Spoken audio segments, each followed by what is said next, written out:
Dictation शुरू होगी 5 second बाद। 5 4 3 2 1 स्टार्ट।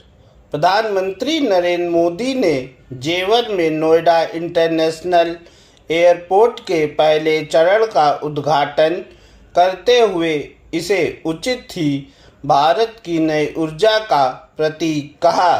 इस एयरपोर्ट की आवश्यकता केवल इसलिए नहीं बढ़ गई थी क्योंकि दिल्ली के अंतर्राष्ट्रीय हवाई अड्डे पर दबाव बहुत बढ़ गया था। इसकी आवश्यकता इसलिए भी थी ताकि राष्ट्रीय राजधानी क्षेत्र की कनेक्टिविटी को बल दिया जा सके। एयरपोर्ट महज आवागमन की सुविधा भर नहीं होते, वे प्रगति को नए पंख भी प्रदान करते हैं। यह एयरपोर्ट एनसीआर के साथ ही उत्तर प्रदेश के एक बड़े क्षेत्र के लिए उपलब्धि भी है और अवसर भी इसके भरे पूरे आसार दिख रहे हैं कि नोएडा एयरपोर्ट इस क्षेत्र के विकास को नई गति प्रदान करने के साथ ही यहाँ के युवाओं एवं कारोबारियों को तरक्की के नए अवसर भी प्रदान करेगा। नोएडा इंटरनेशनल एयरपोर्ट के साथ उत्तर प्रदेश 5 अंतर्राष्ट्रीय हवाई अड्डों वाला देश का पहला राज्य बन गया है। निसंदेह यह भी उत्तर प्रदेश के लिए एक उपलब्धि है। इसकी अनदेखी नहीं की जानी चाहिए कि पिछले कुछ समय से देश में हवाई अड्डों की संख्या तेजी के साथ बढ़ी है। आज से 15 साल पहले देश में लगभग 75 एयरपोर्ट थे। आज उनकी संख्या 160 से अधिक हो चुकी है। इसका सीधा अर्थ है कि देश प्रगति कर रहा है और हवाई संपर्क नए नए क्षेत्रों तक पहुंच रहा है।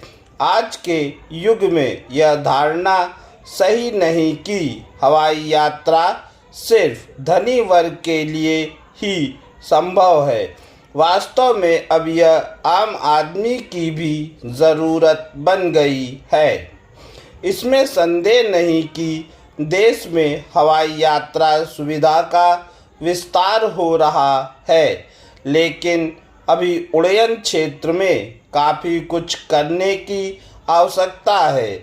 इसका संकेत प्रधानमंत्री के इस कथन से मिलता है कि अभी अपने देश में हवाई जहाज़ों की सर्विसिंग की पर्याप्त सुविधाएं नहीं है।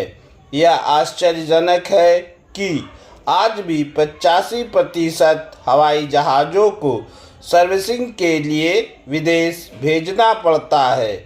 यह अच्छा हुआ कि नोएडा एयरपोर्ट के उद्घाटन के अवसर पर MRO मेंटेनेंस रिपेयर ओवरहाल सुविधा का भी उद्घाटन हुआ।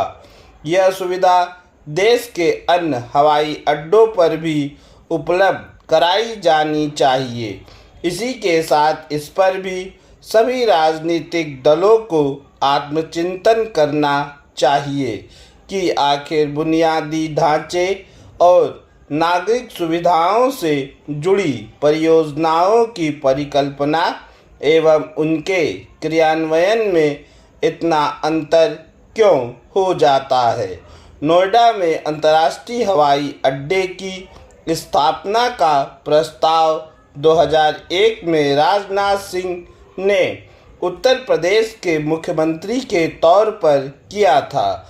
इसके बाद के मुख्यमंत्रियों ने भी पहल की, लेकिन किन्हीं कारणों से बात आगे नहीं बढ़ सकी और इस तरह 25 वर्ष की देर हुई। यह देर राष्ट्रीय संसाधनों पर भारी ही पड़ी। पंजाब में नशा गंभीर समस्या है। पाकिस्तान में लगातार नशीले पदार्थ आ रहे हैं। सरकार ने नशे और तस्करों के विरुद्ध व्यापक स्तर पर अभियान भी चला रखा है। फिर भी आए दिन किसी न किसी जिले में नशा युवाओं की जान ले रहा है। गांव की पंचायत में नशा पर सख्त फैसला लिया है। पूर्ण विराम।